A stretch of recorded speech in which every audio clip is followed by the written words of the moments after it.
여러분 안녕하세요. 스티그 인사드리겠습니다. 계속 제가 지금 몽골 얘기를 하고 있는데 몽골 병에 걸린 것 같습니다.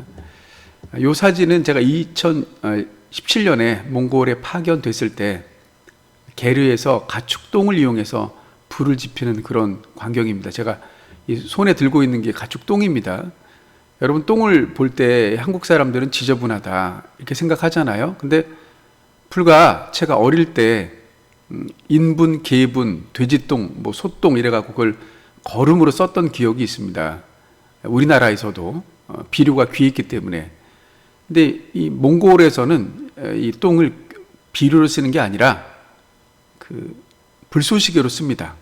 나무가 없는 이 몽골에 이 가축 똥을 이용해서 난방을 하는 거, 취사를 하는 겁니다. 그러니까 굉장히 중요한 자원이 되겠습니다. 그래서 몽골 갔다 오신 분들이 이 초원을 말씀하시면서 이 풀이 많다 그러는데 실제는 풀 사이사이마다 똥이 많이 있습니다. 근데 우리가 보기에는 지저분한 것처럼 보이지만 그들에게는 그것이 자원이기 때문에 따로 이 마대자루 같은 데 똥을 보관합니다. 그래서 겨울이 되면 연료로 쓰는 겁니다. 자, 이렇게 누군가에게는 지저분한 똥이 누군가에게는 그 연료가 되듯이, 소중한 연료가 되듯이 상대방의 시각에서 바라볼 때 그 사람을 이해하게 될 줄 압니다. 제 방송을 50대가 보신다면 공감할 부분이 많으실 테지만 50대가 아직 되지 않으신 분들은 아마 공감하는 분들이 많이 없을 텐데, 어쨌든 그 상대적인 시각에서 한번 바라봐 주시면 여러분들도 50대가 언젠가는 될 테니까 그런 그 고민들, 어떤 고민들이 있는지 한번 같이 한번 생각해 보는 시간을 갖도록 하겠습니다. 50대가 되면 이제 부모님 봉양과 자식 건사가 제일 중요합니다. 대부분 50대들은 부모님이 70이 넘으셨고요. 때로는 80이 됐습니다. 자식들은 30 가까이가 됐습니다. 부모님 봉양이라고 할 때 부모님 봉양은 건강 문제가 가장 큽니다. 나이가 들면 인간이라는 게 병드는 게 마찬가지니까요. 누구에게나. 어쨌든 50대의 고민은 위로는 부모님 봉양, 아래로는 자식 건사. 이 자식 건사는 한도 끝도 없는 것 같습니다. 대학을 졸업하면 다 할 줄 알았는데, 취직하면 다 할 줄 알았는데, 결혼시키면 다 할 줄 알았는데, 이게 이제 사위와 며느리가 들어오면 어쨌든 며느리 사위 생일까지도 챙겨야 되고 사돈까지 챙겨야 되는 이런 부분들이 있습니다. 그래서 이게 한도 끝도 없다 이렇게 생각을 해 봅니다. 또 이제 50대가 가지는 문제들은 건강 문제입니다. 그래서 본인의 건강, 배우자의 건강 등 건강 문제입니다. 저 역시도 여러 가지 약을 먹고 있는데 어쨌든 이 약 먹는 게 건강을 위해서 아니겠습니까? 건강은 아무리 강조해도 정말 지나치지 않듯이 50대 때부터 준비를 하셔야지만 그 병드는 게 좀 속도가 늦춰지지 않을까 이렇게 생각을 합니다.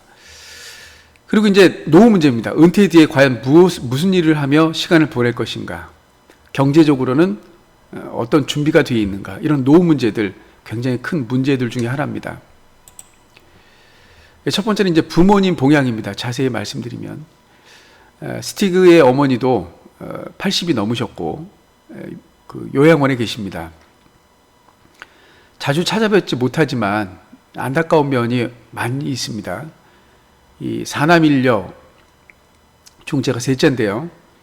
자식들 뒷바라지 하랴, 남편 케어하랴 하면서 정작 어머님의 삶은 살아보지 못했고 몹쓸 병이 정말 가지가지로 찾아와서 한 10년 이상을 병에 시달리면서 외롭게 생을 마감해야 하는 그런 어머니의 처지가 안타깝고 정말 자식으로서 정말 죄송할 따름입니다. 코로나가 또 찾아와서 이게 예전처럼 못 돌아가는 것도 하나의 변수이고요. 어쨌든 저뿐만 아니라 부모님 봉양에 대해서 늘 생각하시는 50대 분들, 여러분의 그 생각만큼 부모님이 건강한 삶을 사시다가 생을 마감하셨으면 그런 바람이 있습니다. 자식 건사라면 정말 이 누구에게도 누구나 부담이 되는 건 마찬가지입니다. 자식이 로봇가 아닌 이상 내 마음대로 되는 것도 아니고요. 한두 끝도 없는 그런 뒷바라지 참 어렵습니다. 스티그도 자식이 있지만 어디까지 해줘야 되는지가 늘 고민입니다. 부모로서 많이 해줄수록 사실은 해주고 싶죠. 왜냐하면 나 같은 삶을 자식이 살지 않았으면 하는 바람이 있기 때문에. 근데 이게 언제까지 해줘야 되는지 늘 고민입니다. 또 얼마나 해줘야 되는지 고민할 수밖에 없는 그런 상황이 되겠습니다. 건강 문제가 있습니다. 제가 고혈압 약을 먹는데 그 의사 선생님은 저에게 이런 말씀 하시더라고요. 혈압약을 아직 약을 복용할 단계는 아닙니다. 그 경계에 있습니다. 그러면서 하시는 말씀이 약을 안 드시게 되면 이게 계속 혈관을 자극하기 때문에 혈관에 무리가 될 수 있습니다. 차라리 약을 드시는 게 맞습니다. 이렇게 얘기를 하더라고요. 그래서 그 말씀을 듣고 보니까 그 말이 맞는 것 같아요. 왜냐하면 괜히 혈압이 높아서 혈관을 자극해서 혈관에 무리가 생기는 것보다는 그냥 약을 그냥 먹어서 혈관에 부담이 적게 하는 거죠. 물론 이제 이 문제에 대해서 여러 가지 다른 의견이 있을 수 있을 테지만 저 같은 경우는 의사 선생님이 말한 거는 지키려고 노력을 합니다. 뭐 이렇게 해서 약 먹는다 그러면 약을 먹는 게 맞고요. 약을 안 먹어도 되면 안 먹는데 그 의사의 소견이 중요하다 그 얘기입니다. 그러니까 어쨌든 뭐 경계에 있다 그러면 저는 약을 먹는 쪽으로 가는 게 낫다고 이렇게 생각을 합니다. 노후 문제가 있습니다. 노후에서 제일 중요한 게 돈 문제인데 이제 이 얘기할 때 조금은 제가 사실은 연금이 좀 적거나 또 노후에도 은퇴 뒤에도 일하셔야 되는 분들에게는 한편으로는 마음 한구석이 좀 짠한 면이 없지 않아 있습니다. 그럼에도 불구하고 아까 자식 건사와 더불어 자식을 주는 것보다 내 노후 문제를 먼저 챙기는 게 우선이라고 정말 말씀드리고 싶습니다. 가령 자식이 힘들게 사니까 뭐 1억을 보태줬네. 1억 자식 주는 것보다 그 1억을 내가 연금 형태로 아니면 그 똘똘한 한 채 아파트를 구입해서 주택연금을 받는 게 훨씬 낫습니다. 주택연금을 받으면서 달달이 다만 뭐 100만 원을 받든 그리고 뭐 국민연금 해서 100만 원 받아서 200만 원을 받으면 살기 어렵겠지만 그거 아껴서 한 달, 두 달 모아서 자식한테 용돈 주는 게 더 부모로서 가치 있고 부모도 자식을 소중하게 생각하지 1억을 그냥 덥석 지어주는 거는 바람직하지 않다고 저는 생각을 합니다.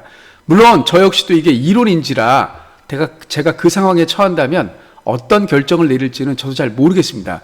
그럼에도 불구하고 저는 그런 마음을 먹고 있습니다. 1억을 주는 것보다 1억으로 내 노후 준비를 하고 그 노후 준비에서 나오는 돈으로 내가 자식들을 좀 도와주겠다. 이렇게 저는 생각하고 있습니다. 어쨌든 자식 때문에 그 50대 분들의 노후가 불행해지는 일이 없는 게 제 바람이고요. 또 그렇게 하실 줄 알고 있습니다. 50을 공자는 지천명이라 그랬습니다.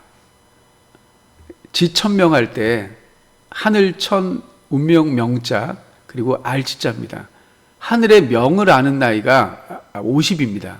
이때 명이라는 건 내가 이 세상에 왜 태어났는지 어떤 일을 해야 하는지 어떻게 살아야 하는지 남은 여생을 얼마나 보람있고 가치있게 살아야 하는지를 깨닫는 나이가 바로 50이라고 합니다. 요새 50대가 방화도 저지르고요 살인도 저지르고요 우욱하고요. 그래서 웬만한 사람들이 이제 50대인데 그만큼 이제 베이비 부모 세대가 많다는 얘기이기도 하지만 어쨌든 그 사람들은 하늘의 명을 잘못 안 거죠. 적어도 50대라면 60, 70대를 공경할 줄 알고 30, 40대를 본이 되는 등을 보이는 그런 삶을 사는 게 50대가 아닐까 저는 이렇게 생각을 합니다. 위로는 존경하고 아랫사람한테는 모범을 보이는 삶, 그런 삶을 사실 줄 저는 제 방송을 보시는 50대 분들이 그러실 줄 믿습니다. 보람 있고 가치 있는 일을 찾기를 위해 노력하십시오. 남아있는 여생을 얼마나 보람 있고 가치 있을까? 보람의 기준도 다르고 가치의 기준도 다를 수 있지만 어쨌든 누구나 인정할 수 있는 보람 있는 일, 누구나 인정할 수 있는 가치 있는 일을 찾으려고 노력하는 50대가 됐으면 하는 바람입니다. 스티그는 선교와 봉사를 하려고 합니다. 남은 여생을. 그래서 제가 교회에서 버스 운전도 하는 거고요. 그리고 몽골도 제가 찾아가는 겁니다. 어쨌든 이런 삶들을 저는 살려고 지금 준비하고 있습니다. 또한 부정학생 교육을 좀 해보려고 합니다. 은퇴 뒤에는. 그래서 학교 밖 아이들에게 도움을 줄 수 있는, 제가 2017년에 몽골에 갔을 때 보호관찰소 아이들이 몽골에 왔더라고요. 정말 그 물도 없는 열악한 환경 속에서 지내보는 거예요. 대한민국이 얼마나 좋은지. 그것도 하나의 방법일 수 있을 것 같아요. 그 풍요로운 세상에서 좀 결핍의 몽골로 와서 나름대로 그들이 깨닫는 게 있더라고요. 아, 한국이 소중하구나. 한국에 내가 미처 누리지 못한 것들이 그때가 행복했었구나라고 얘기하는 걸 제가 들을 수 있었습니다. 그래서 뭐 이런 부정학생 교육도 제가 앞으로 해야 할 일이 아닐까 이렇게 생각을 해봅니다. 제가 마지막으로 드릴 말씀이 50대 분들 남은 인생 공동체, 가족 공동체, 마을 공동체, 그다음에 국가 공동체 또는 세계 공동체를 위해서 삶을 살았으면 하는 바람이 있습니다. 제 방송을 들어주셔서 감사드립니다.